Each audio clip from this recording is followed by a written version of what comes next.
Welcome back. So we've been having a brief discussion during the break. So we go to our next question. Okay. Of course, me being with a narcissist, after I get out of that relationship, of course I'll have effects, both short-term effects and long-term effects. Can you kindly brief us on some of those effects? Okay, number one thing, when we talk of the short-term, there's stress.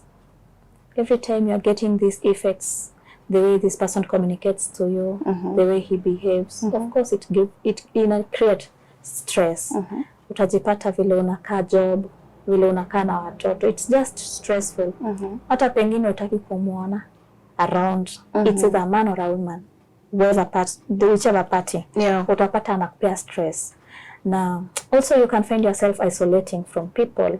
Hautaki kushare your information to others. Hautaki kuwa judged.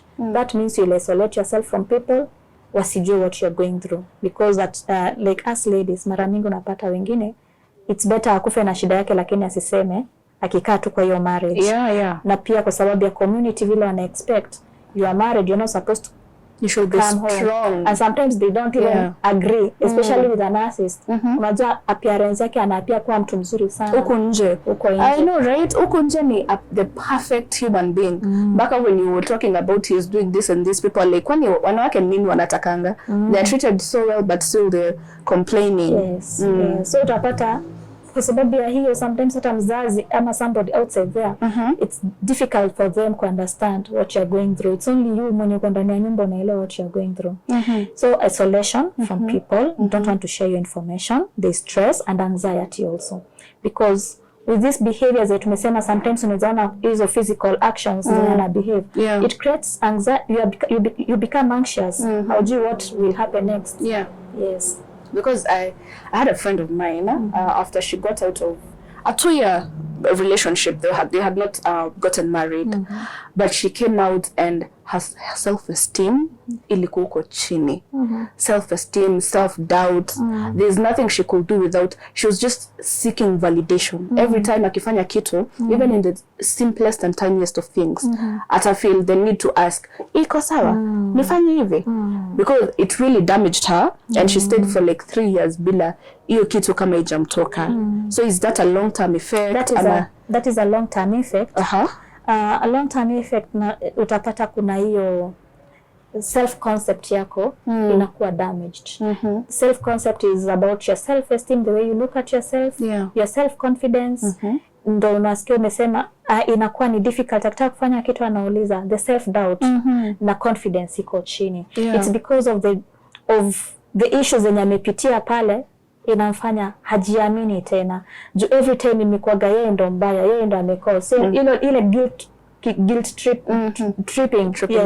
So utapata hiyo imempatia hana ile confidence tena. That is a long term effect. Another one, it is emotionally trauma.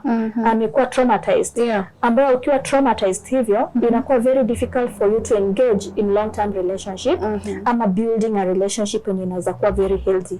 So utapata hata kama mtu ame-engage in a relationship, there are those fears. How do you what will come out of this relationship?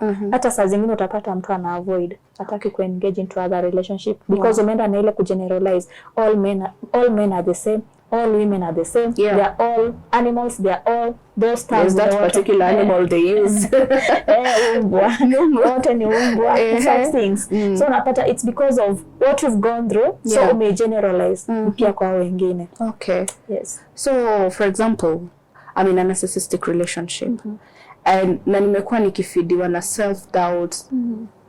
There is nothing good I'm seeing within myself.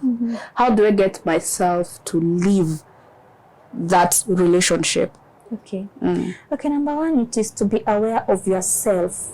What are you really going through in that relationship? Are you doing justice to yourself or you are harming yourself the more?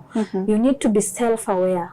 When you are self-aware, itakusaidia ku understand where you are and where you were before ukuje kwa that relationship. Wewe mwenyewe ukijiangalia utaona maybe you are not the same Shireen or Joy mwenye ulikuwa pale nyuma. So ukisha keti chini ile tunasemanga you stock taking of your previous life and your current life.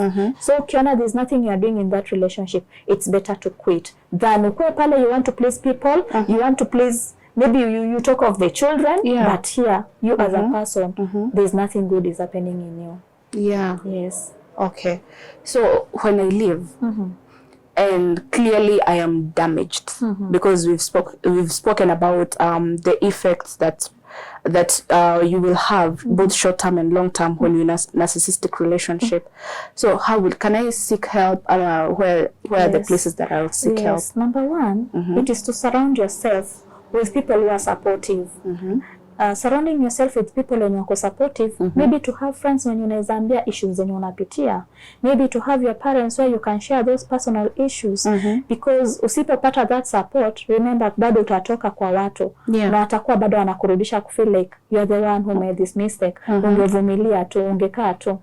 Pia it is also important kuweza seek help from a professional, that is like a counselor, somebody who can help you to rebuild your self-esteem, your self-confidence, uweze kukua pale ulikuweko, kwa sababu usipo handle those traumas, what will happen? The same thing utapeleka to another relationship. Maybe this other person is very good, but umepata another person, inakuwa unarudisha. Umeenda na baggage. We call it transference. Unaipeleka kwa mtu mwingine. So the best thing ni you heal before you engage into another relationship, and by healing it's until you get you are aware of yourself through counseling. Uweze kusaidika, upate that support from a counselor, ndio uweze ku move on. So at what point will I feel enyewe nimeheal? And at what point nita feel I'm ready now to get back into, dating or just get into another relationship? Okay, that one ninaweza sema inategemea na kila individual. Kwa sababu kuna mwingine anaweza kaa hata zaidi ya miaka 3, mwingine anaweza maliza 6 months, mwingine anamaliza 1 year. It depends with you. Ukisikia you are ready to continue with another relationship, it's okay. But what I normally tell people, don't jump from this relationship after 2 months, 3 months, we engage another one. Sit down, think, am I ready to engage in another relationship? If you feel you are really ready, that is when you are able. And that is after you've gone through the counseling, wewe mwenyewe umekaa chini, umeheal, ambao sasa hata ukiingia pale utashinda ukikumbuka what happened.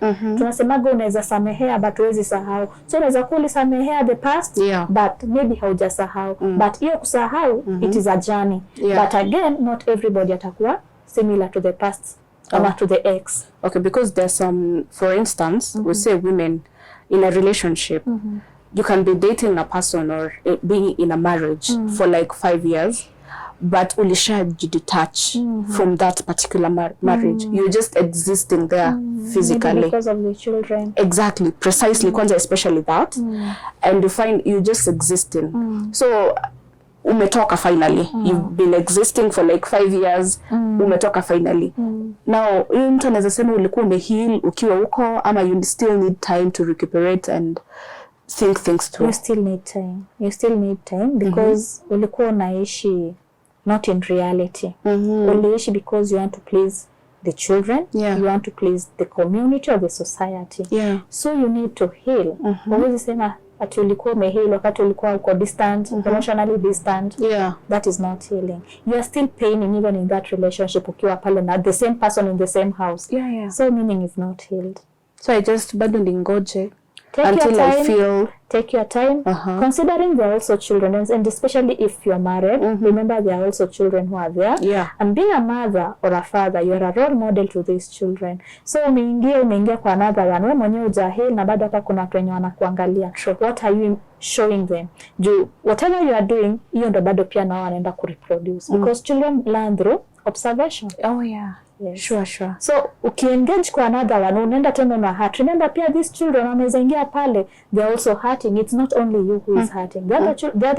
Those children are also hurting kwa sababu utapata, how are they getting the treatment? Were they prepared emotionally, psychologically? Were they prepared for that move? Yes. So it means pia when you're getting help, you seek help for your children too. Exactly, because maybe there are also some issues pia wao wameona ambao pengine they are also traumatized lakini hawajui. And sometimes children unaweza pata wako traumatized lakini hawajui kwa sababu they don't talk. Yeah. And maybe they fear. And maybe because of the respect, they don't share those information. Yeah. But maybe there are those signs and behaviors zenye utaanza kuona ndio itakuonyesha this daughter of mine or this son is not the same person mwenye alikweko. Kwa sababu utapata maybe alikuwa traumatized na akanyamazia, performance inaenda chini, anakuwa aggressive akiwa shule, such things. Maybe ana bedwet ambaye hakuwa ana bedwet kitambo.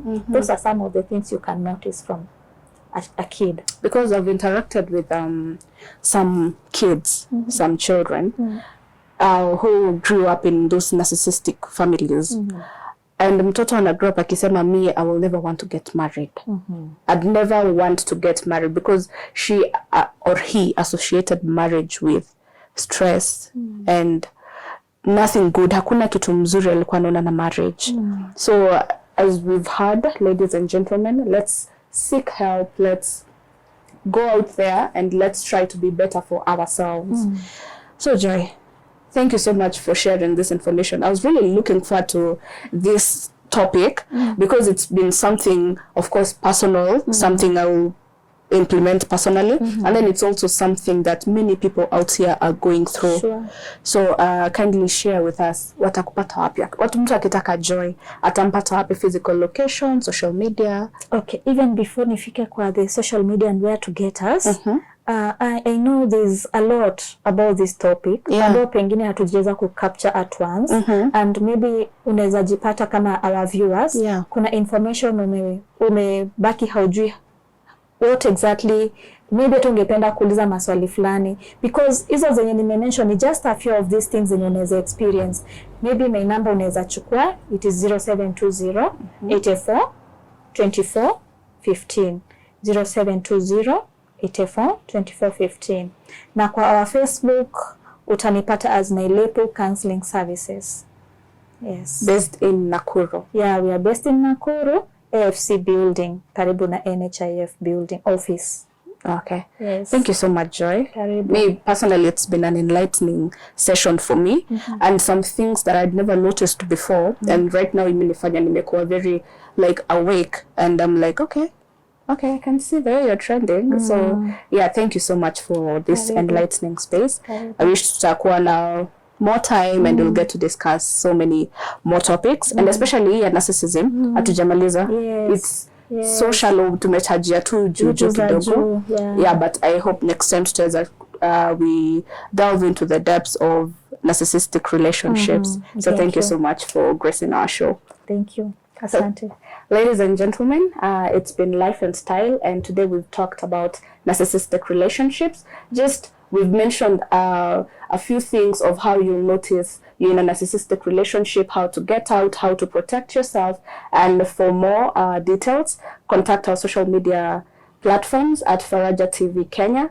And I have been your host, Sharon Gige. Until next time, peace out.